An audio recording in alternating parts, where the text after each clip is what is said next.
ठेका लिएर विज्ञापन गरेको छ नि त। विज्ञापन बोर्डले आफ्नो बोर्डको नीति नियम भन्दा बाहिर गएर पनि चिठी काट्नु कसरी काट्छ? यो अदालतमा गए भइगयो नि त। यो हेरेर बस्या यहाँ अहिले किन मलाई मान्छु क्या तपाईँ राज्यको विज्ञापन बोर्ड भनेको सुन्नुहोस् हो। पक्ष भाइ तपाईँ पहिला कुरा तपाईँ अलिक ठिकसँग कुरा गर्नुहोस्। यहाँ सुन्नुहोस्, हामीले यहाँ के सोध्या भने हामी कहाँ उजुरी आयो एउटा के भनेर आयो भन्दाखेरि यसले चाहिँ हामीलाई धम्की दियो ऊ दियो भनेर उजुरी आयो। उजुरी आएपछि धम्की दियो विज्ञापन बोर्डले हेर्ने हो, नेपाल प्रहरी छैन, अदालत छैन, पठाउँछौँ हामी। तपाईलाई आउने हो विज्ञापन बोर्डले धम्कीको कुराहरू हेर्न थालो। अब यो बुझ्ने मैले अनि के हामी हात बाँधेर बस्ने भने ठान्नु भएको छ? विज्ञापन बोर्डले हेर्छ जस्तो कसले हेर्नु पर्ने त? तपाईँले हेर्ने? नेपाल प्रहरी छैन, अदालत पठाउँछौँ हामीले अनुसन्धान गरेपछि पठाउँछौँ नि। हामी त अर्धन्यायिक निकाय हो। के भन्नुभयो तपाईँले? हामी मुद्दा चलाउँछौँ, फैसला गर्छौँ, दरबाना गर्छौँ। यो सर्वोच्च अदालतको फैसला। ए सर सुन्नुहोस्, तपाईँले मलाई सर्वोच्च अदालतको फैसला यहाँ अगाडि ल्याउनु पर्दैन।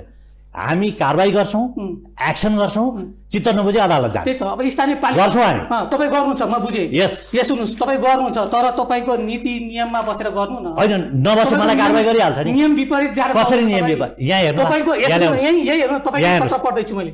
यहाँ हेर्नुहोस्, पढ्नुहोस्, म देखाउँछु तपाईँलाई। म तपाईँलाई देखाउँदैछु, यहाँ हेर्नुहोस्। तपाईँको यही म तपाईँलाई देखाउँदैछु क्या। मैले जे आरोप आयो यो प्रदेश तथा स्थानीय तह सञ्चार माध्यमबाट हुने विज्ञापनको नियमावली छ। दफा 24 पढ्नुहोस्। अब हेर्नुहोस् 24 ले के भन्छ? विज्ञापन बोर्डले पैसा लिनु भन्छ, विज्ञापन बोर्डले माया हो, बोर्डले पत्रचार गर्नु भन्छ, विज्ञापन बोर्ड सुन्नुहोस्, म पढेर सुनाउँदैछु तपाईँलाई। सर यहाँ 24 ले के भन्छ तपाईँको पेपर पढेर सुनाउँदैछु। ल पढ्नुहोस् न। स्थानीय स्तरका सञ्चार माध्यमबाट गरिने विज्ञापन तथा होर्डिङ बोर्डको अनुगमन तथा नियम 1 होर्डिङ बोर्ड वा प्रचलित कानुन बमोजिम स्थानीय तहबाट अनुमति प्राप्त गरी स्थानीय स्तरमा सञ्चालन गर्न भएका छापा वा विद्युतीय सञ्चार माध्यमबाट हुने वा भएका विज्ञापनमा एसएन तथा प्रचलित कानुन बमोजिमको मापदण्ड पुरा गरे नगरेको विषयको सुन्नुहोस् अनुगमन तथा नियमको काम सम्बन्धित स्थानीय तहले गर्नेछ भन्छ। तर स्थानीय तह हो। पक्नुहोस्, हेर्नुहोस्, विज्ञापनको समग्र नियामक निकाय हामी हो। यो ऐन हाम्रो ऐन हो, विज्ञापन ऐन हो र स्थानीय तहमा हुने विज्ञापनको मापदण्ड तय गर्ने काम हाम्रो हो। दफा 7 ले दिएको छ हामीलाई अधिकार। यस्ता इन्टरभ्यू त 10 वर्षसम्म यही इन्टरभ्यू लिएर चाहिँ यो ठाउँमा पुगे मान्छे। तपाईँले मलाई कानुनभन्दा त बाहिर जानु पाउनु भएन। गए च्यालेन्ज गर्नुहोस्। मैले गरेको विज्ञापन व्यक्ति हो त। यहाँ सुन्नुहोस्, मैले गरेको कारबाहीको चित्त नबुझेको मान्छे अदालत जान सक्छ? त्यो भन्दै विज्ञापन बोर्डले जसलाई पनि चिठी काट्दिने मजाले काट्छ। उजुरी आएपछि हाम्रो काम चिठी काट्ने हो, सोध्ने हो, नियममा बसेर काट्ने हो। मैले बुझेको त्यति भने मैले बुझाउन खोजेको यति मात्र हो। नियममा बसेर काटेन भनेर जानुस् न त। तपाईँ यहाँ सुन्नु न, यो तपाईँकै परिचय 24 ले के भन्छ त भन्ने कुरा तपाईँले पढेर सुनाएँ मैले। म पहिला दफा 4 मा जानुस्। तपाईँ एउटा मात्रै दफा टेकेर कहाँ हुन्छ? 4 मै जानु। दफा 4 को 4 मा के भन्छ भने स्थानीय तहबाट अनुमति लिएपछि मात्रै राजस्व निकाल्न पाइन्छ। जबकि सुन्नुहोस्, यहाँ सुन्नु न, मनैले आएको आरोपकै हिसाबले म बोल्छु। अब पहिला एक मिनेट सुन्न सक्नुहुन्छ? स्थानीय पालिकाले ठेका लगायो। स्थानीय पालिकाको उजुरी छ यसका। सुन्नुहोस् न, म बताइदिन्छु। स्थानीय धनकुटा नगरपालिकाले आकृति एडभर्टाइजिङले 3 वर्षको पैसा तिरेर हामीलाई उजुरी गरेको छ। चन्द्रगिरी नगरपालिकामा सुन्नुहोस्, आज म बताइदिन्छु। उपदफा 3 बमोजिम यस निवेदन उप आवश्यक जाँचबुझ गरी स्थानीय तहको कार्यालयले यस ऐन र प्रचलित कानुन बमोजिम होर्डिङ बोर्डबाट विज्ञापन गर्न अनुमति पत्र दिँदा, बुझ्नुभयो? अनुमति पत्र दिँदा भनेपछि अनुमति पत्र दिनुपर्छ, बुझ्नुभयो? अनुमति पत्र दिँदै राजस्व लिने हो। हाम्रो ऐनले के भन्यो भने पहिला अनुमति लिऊ, अनुमतिकै बेलामा राजस्व लिऊ। के को ठेकदार नियुक्ति गर भनेको छ? यो ठेकदार नियुक्ति गर्ने भने त ऐन आउनुभन्दा अगाडिको कुरा हो, प्रचलन हो। त्यहाँ पहिला सुन्नु, चित्याउदिनुहोस्। अहिले स्थानीय तहहरूले गरिरहेको काम के हो भने यो विज्ञापन नियमन गर्ने ऐन आउनुभन्दा अगाडिको प्रक्रिया गरेर आयो। तपाईँ बुझ्न चाहनुहुन्छ? तपाईँसँग धैर्यता, तपाईँ बाहेक सुन्नुहुन्छ आज। तपाईलाई कसैले केही कुरा फिट गरिरहेछ। प्रमाणहरु छन्, प्रमाण लिएर आएको छु म। आधा कुरा बुझाउनु न त। तपाईले पहिला तपाईले बुझ्नु पर्थियो। आधा आइनु नबुझिकन यो अदालतले फैसला गरेको, सर्वोच्च अदालतले फैसला गरेको कुरा पुरै नबुझिकन आएको छु त। सुन्नुस् या, यो फैसला हो सर्वोच्च। मलाई थाहा छ, मैले हेरेको छु। यो पनि हेरेको। अघि तपाईले हेरेको हुनुहुन्थ्यो, फेरि अहिले हेरेको। सुन्नुस्, हाम्रो कुनै पनि सुन्नुस्, यो अहिले कुनै पनि होर्डिङ बोर्ड राख्नु पर्यो भने, स्थानीय तहमा होर्डिङ राख्नु पर्यो भने पहिलो नम्बरमा काम के हो, प्रारम्भिक काम के हो भने स्थानीय तहबाट अनुमति लिने हो। राइट म आउँछु यो विषयमा तपाईसँग आउँछु स्थानीय तहबाट अनुमति लिने हो अनुमति लिँदै राजस्व लिने हो कहाँको ठेकदार नियुक्ति गर्ने कुरा गरिरहनु भएको छ तपाईँ यो ढुङ्गा कर पनि राज्यले नउठाएर ठेकदारले उठाउँछ अब म तपाईँलाई बताइदिन्छु बोल्न दिनुहुन्छ ल भन्नु तपाईँले अहिले के भन्नुभयो भने कुनै नगरपालिकामा वालै लगाइन्छ भने पनि पालिकालाई जानकारी गराउनु पर्छ भन्ने कुरा गर्नु होइन अब यो विषय त अनुमति लिनुपर्छ त्यो होर्डिङ बोर्ड राख्ने त ठेकदारले होइन होला जसले विज्ञापन गर उसले राख्ने होला बोर्ड सुन्नु न बताइदिन्छु त्यसले राख्ने होला अनुमति ठेकदारले लिने होइन होला ठेकदार त जसले बोर्ड राख्ने उसले लिनुपर्ने होला होइन करेक्ट होइन अब मलाई बताउनुहोस् ती कुनै पनि व्यवसायीले त्यसरी अनुमति लिएको छ छैन भन्ने कुरा तपाईँसँगै राखेँ मैले अहिले तपाईँले जुन कुरा राख्नुभयो नि आखिर अनुमति लिएरै राख्नुपर्छ भन्ने कुरा तपाईँको हो नि होइन त्यसमा दुई मत त भएन करेक्ट होइन कुनै पनि ठाउँमा बोर्ड राखिन्छ भने स्थानीय पालिकासँग अनुमति चाहिँ लिनुपर्छ है भन्ने तपाईँको भनाइ होइन त्यो कुरा त सहमति हुनुहुन्छ नि तर कोही आएर विज्ञापन गरो त्यसले चाहिँ अनुमति नलिकन बोर्ड राखेको छ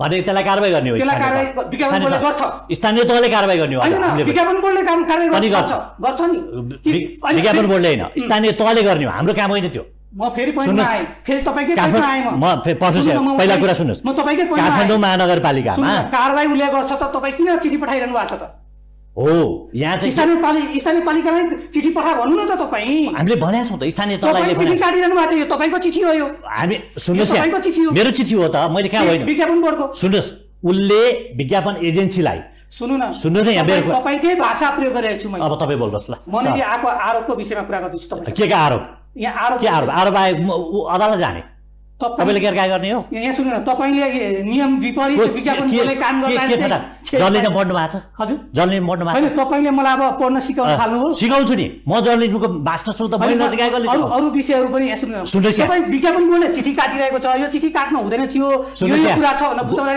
मलाई बुझाइदिनुहोस् न मेरो दर्शकले बुझुन् न यो कुरा गुण्डा परिचालन गर्ने सुन्नुहोस् गुण्डा परिचालन गर्ने देख्नुभयो गुण्डा उनीहरूले परिचालन मैले लेख्नुपर्छ उजुरीमा छ उजुरीमा त सुन्नु अहिले उजुरीमा त यहाँ तपाईँको उजुरी जे आयो पुलिस पहिले घटना हुनुभन्दा अगाडि पुगेर बस्छ यो विज्ञापन बोर्डले सोध्ने त्यो सोधेको सोध्दैन नपाउने हैन विज्ञापन बोर्डले नियामक निकायले सोध्दैन नपाउने विज्ञापन बोर्डले अब पुलिस खटाउँछ भने खटाउँछ विज्ञापन बोर्डको काम त्यो पनि छ खटाउँछ जस्तो कहाँ के आवश्यक भयो विज्ञापन बोर्डले हामी खटाउँछौँ आरामले तपाईँलाई म एउटा कुरा भन्छु यो फैसला त मैले पढाएको छैन होला आवश्यक परे विज्ञापन बोर्डले पुलिस खटाउँछ तपाईँ ढुक्क हुनुहोस् है अब प्रहरीको काम पनि विज्ञापन बोर्डले गर्छ न्यायालयको काम खटाउँछ प्रहरीको काम कसरी गर्छ यार प्रहरीलाई खटाउँछु तपाईँ न्यायालयको काम पनि तपाईँले गर्नुहुन्छ प्रहरीको काम पनि सब जुडिस काम हामी गर्छौँ हामी अर्धन्यायिक निकाय नै हो हामीलाई स्थानीय पालिकाले उजुरी गरेको छ तपाईँलाई थाहा छ यो कुरा के भन्नु उजुरी गरेको छ कतिवटा नगरपालिकाको कुरा गर्नुहुन्छ तपाईँ हाम्रो राजस्व हाम्रो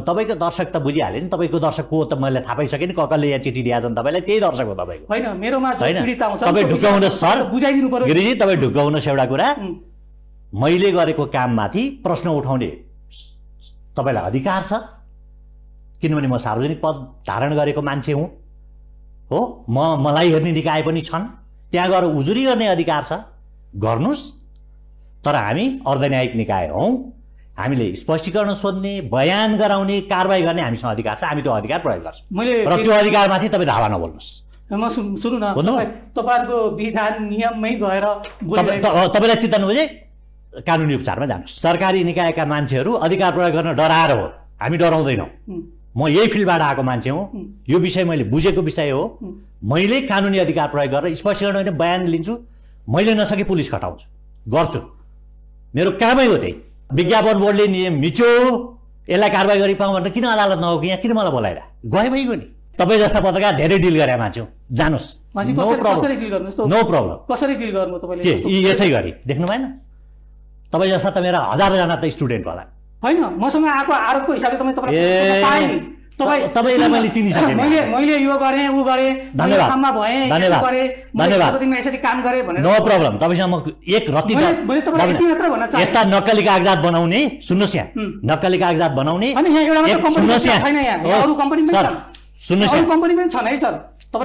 एउटा कम्पनीमा मात्र कुरा ल्याउनु भएको होला यस्ता 7 वटा छन् म नामै लिइदिन्छु नि तपाईँ कुरा गर्नुहुन्छ हामी अहिले कार्यक्रमको अलिकति अन्तिमतिर आएँ केही कुराहरू भन्नुहुन्छ तपाईँका कुराहरू केही भन्नु छैन बायस भएर कहिले पनि प्रश्न नसोध्नु इन्टरभ्यू गर्नुभन्दा अगाडि अध्ययन गर्नु यो चाहिँ नकाट्नु यस्ता ठेकदारसँग मिलेको भए पैसा कमाउने मेलो मलाई पनि थाहा थियो यस्तालाई त कारबाही गर्न बस्या मान्छे तपाईँलाई एनटिभीकै केसमा पनि त तपाईँ त अख्तियारमा पुग्नु भएको थियो नि होइन यी सार्वजनिक पद धारण गरेको मान्छेले हरेक पटक अख्तियारमा जान्छ। के नहुनु कुरा हो? तपाईँले जुन कुरा गर्नुभयो के नहुनु कुरा हो? त्यो कुरा मैले बोलिरहनु पर्ने त आवश्यकता थिएन। के नहुनु कुरा हो? केसमा नि त तपाईँले त त्यो अख्तियारमै गएको कारणले तपाईँले छोड्नु परेको होइन र? किन म फेरि फर्केर गएर त्यही टेलिभिजन हाकेर आएन? ए भ्रम, ए कति बायस पालेर बस्नु भएको छ साथी। त्यो केस त तपाईँ दोषी होइन। कसरी दोषी भयो? किन कारवाही नगरे? कोही कारवाही भएको? मलाई अदालतमा मुद्दा चलेर मुद्दा पनि मेरो विरुद्धमा मुद्दा छैन। वाइयात राखिदिनुहोस्। थ्याङ्क यू, धन्यवाद। अरू केही भन्नु छ? केही राख्नु न, आफ्नो विचारहरू केही राख्नु न। बिना स्थिति आवेगमा आउनुभयो क्या तपाईँ? तपाईँलाई प्रश्न सोध्दा तपाईँ यति धेरै आवेगमा आउनुपर्ने चाहिँ कारण के हो भने तपाईँ बायस भएको देखेर। तपाईँ पनि त बायस हुन सक्नुहुन्छ नि यो केसमा। म बायस भए त उजुरी गरेँ भाइ भन्दा। तपाईँ पनि मलाई उजुरी गर्न सकिहाल्नुहुन्छ नि। तपाईँको उजुरी त गरौँ न, त्यो तपाईँलाई के उजुरी गर्ने? केही भन्न चाहनुहुन्छ? हामी केही छैन, तपाईँलाई धन्यवाद भन्न चाहन्छु। हस्, यहाँले समय दिनुभयो, यहाँलाई धेरै धेरै धन्यवाद। यहाँले मलाई निम्ति आएर चाहिँ बडा अतिथि सत्कार गर्नुभएकोमा यहाँलाई पनि धन्यवाद। आदरणीय दर्शकबिन, यहाँलाई गरिबका लागि न्याय कार्यक्रम कस्तो लाग्छ प्रतिक्रिया दिनुहोला। यहाँले दिएको प्रतिक्रिया हाम्रा लागि प्रसाद रहनेछन्। र दर्शकबिन, आजको विषयहरू यहाँले जुन विषय हामीले यहाँलाई प्रस्ट्यायौँ, जुन किसिमले हामीलाई आरोपहरू आएका थिए, जुन किसिमको आरोपहरूको यहाँ हामीले उहाँसँग धेरै कुराहरू लिन खोज्यौँ। यहाँ धेरै किसिमका विवादित शब्दहरू पनि आए। उहाँलाई केही कुराहरू उहाँले विभिन्न प्रसङ्गहरू पनि यहाँ निकाल्नु भएको छ। धेरै कुराहरू यहाँले देखि नै सक्नुभयो, यहाँलाई जानकारी गराइ नै सक्यौँ। यिनै विषयहरू यहाँलाई कस्तो लाग्छ, आजको विषय कस्तो लाग्यो प्रतिक्रिया दिनुहोला। र मलाई र मेरो सम्पूर्ण टिमलाई बिदा दिनुहोस्। नमस्कार।